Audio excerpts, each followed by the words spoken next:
Assalamualaikum warahmatullahi wabarakatuh. Halo semuanya, perkenalkan kami dari kelompok 3, kelompok biologi dasar. Kami akan memaparkan materi tentang makromolekul utama dalam kehidupan, yaitu protein, karbohidrat, lipid, dan asam nukleat. Yang pertama, saya akan menjelaskan materi tentang pengertian dari makromolekul. Makromolekul adalah molekul yang berukuran sangat besar, yang tersusun dari banyak subunit, molekul yang berukuran lebih kecil, dan berulang yang disebut monomer.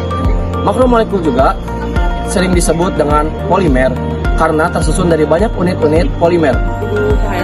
Selanjutnya teman-teman saya akan memaparkan materi tentang protein, karbohidrat, lipid, dan asam nukleat. Halo guys, jadi saya akan menjelaskan pengertian protein dan juga fungsi utama protein.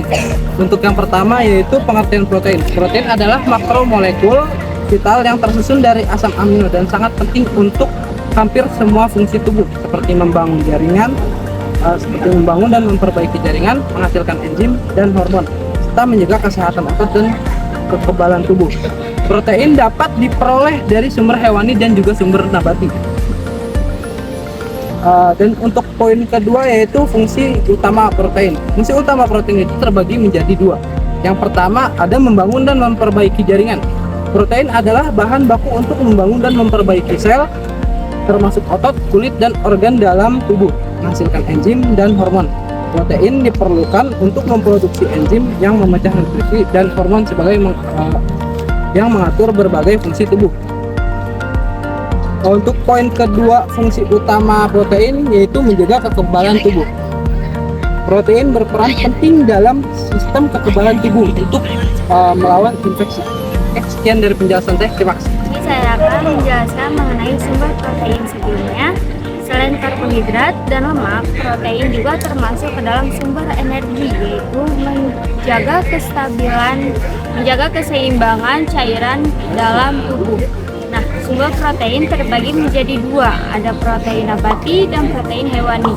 Protein hewani terdiri dari daging, ikan, telur, dan produk susu. Sedangkan protein nabati ada kacang-kacangan, biji-bijian, sayuran, tahu, dan tempe. Karbohidrat adalah makromolekul yang cukup populer bagi sebagian konsumen. Untuk menurunkan berat badan, biasanya beberapa orang menganut diet rendah karbohidrat. Namun sebaliknya, para atlet mengkonsumsi karbohidrat dengan cukup untuk memastikan mereka memiliki energi yang cukup untuk kompetensi yang tinggi. Halo, tadi kan kedua teman aku udah menjelaskan tentang pengertian dan sumber protein dong. Nah, sekarang di sini aku mau menjelaskan tentang organisme yang mengelola protein. Organisme apa aja sih yang mengelola protein? Sini aku jelasin. Ada 3 loh organisme yang mengelola protein, yaitu badan Golgi, retikulum endoplasma, dengan ribosom yang berperan sebagai sintetisir. Tahu gak sih kalian, kalau ketiga organisel itu juga memiliki fungsinya masing-masing loh. Yang pertama itu ribosom. Ribosom yaitu tempat sintetis protein, yaitu proses pembentukan protein dari bahan baku mRNA. Kira-kira gimana sih cara kerjanya? Cara kerjanya itu menerjemahkan kode genetik pada mRNA untuk dirangkai menjadi asam amino yang membentuk protein. Yang kedua ada retikulum endoplasma. Kira-kira fungsi retikulum itu gimana sih? Nah, fungsinya itu membantu dalam sintetis protein, metabolisme lipid, dan transportasi molekul. Tahu gak sih kalian kalau retikulum endoplasma itu ada 2 jenis, yaitu RA kasar yang memiliki ribosom dan RA halus yang tidak memiliki ribosom. Kira-kira apa sih RA kasar? Apa sih RA kasar itu? RA kasar itu berperan dalam sintetis protein yang dikeluarkan atau dimasukkan ke membran sel. Yang terakhir ada badan Golgi. Kalian tahu gak fungsi utama badan Golgi itu apa? Fungsi utama badan Golgi itu untuk memproses, memodifikasi, dan mengemas protein serta molekul lipid. Gimana sih cara kerjanya badan Golgi? Sama seperti ribosom, badan Golgi juga memiliki cara kerjanya sendiri. Cara kerjanya itu menerima protein dari RE, memodifikasinya, lalu mengemasnya ke dalam vesicle. Apa sih vesicle? Dari tadi kata-katanya tuh susah banget untuk diterjemahkan gitu.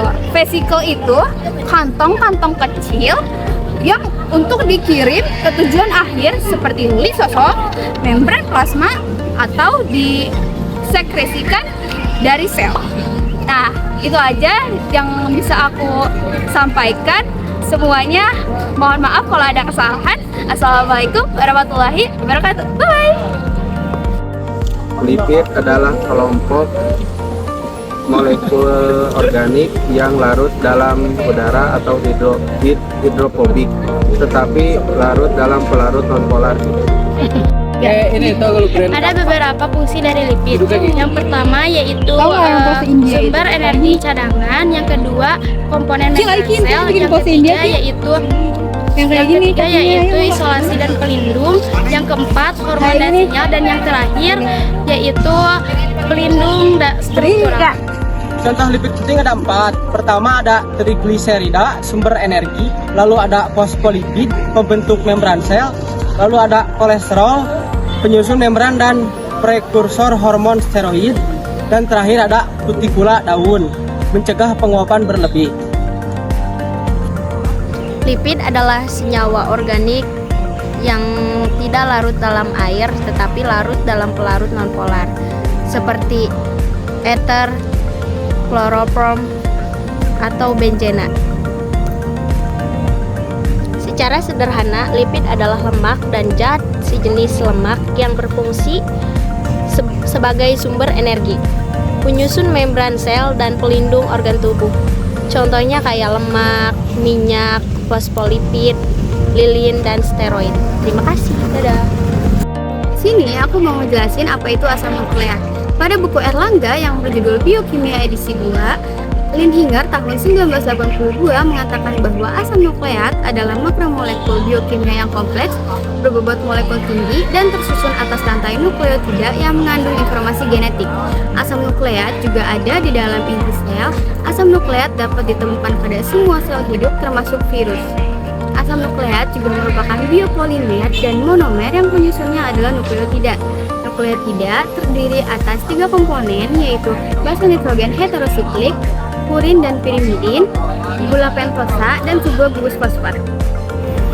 Jenis-jenis asam nukleat dibagi menjadi 2, yaitu ada DNA dan RNA. Yang pertama akan kita bahas adalah RNA. RNA atau disebut juga asam ribonukleat adalah molekul asam nukleat yang memainkan peran vital dalam mengubah instruksi DNA menjadi protein.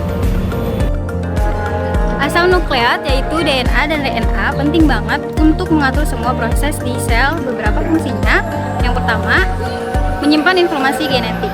DNA itu menyimpan semua informasi mengenai perkumpulan dan perkembangan. Yang kedua, ada mewariskan sifat keturunan.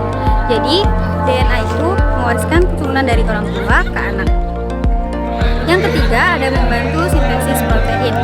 RNA menerjemahkan info DNA ke protein. Yang keempat, ada mengatur gen.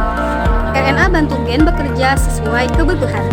Yang terakhir, fungsi katalitik. Beberapa RNA bisa menjadi enzim untuk memotong dan menyambung RNA lain. Glukosa sangat penting karena jadi sumber energi utama untuk makhluk hidup. Tumbuhan membuat glukosa lewat fotosintesis, lalu menyimpannya sebagai patit. Contohnya, galaktosa itu ada di buah dan galaktosa itu ada di susu. DNA adalah molekul pembawa informasi genetik dalam sel yang berbentuk double helix atau tangga spiral ganda dengan basa nitrogen ATGC. Adapun fungsi utama dari RNA atau asam ribonukleat adalah sebagai perantara dalam proses genetik, yaitu mengubah informasi genetik dari DNA menjadi protein. Dan RNA berperan penting dalam sintesis protein.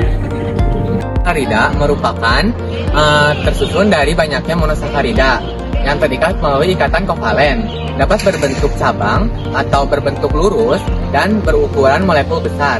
Contoh polisakarida itu ada pati yang merupakan simpanan glukosa pada tumbuhan yang tersusun oleh amilosa dan amilopektin. Dan ada juga glikogen. Glikogen itu glukosa yang terbentuk atau yang ada di hewan, terutama di hati dan otot hewan. Ada selulosa merupakan struktural dinding sel, dan ada juga kitin yang merupakan atau ditemukan di dinding sel serangga dan ada di struktural jamur. Di sini ada contoh disakarida. Yang pertama ada laktosa. Laktosa terdiri dari glukosa ditambah glukosa ditemukan dalam susu. Yang kedua ada maltosa. Maltosa itu ada glukosa ditambah glukosa dikenal sebagai gula malt. Yang ketiga ada sukrosa. Sukrosa itu glukosa ditambah fruktosa disebut gula meja.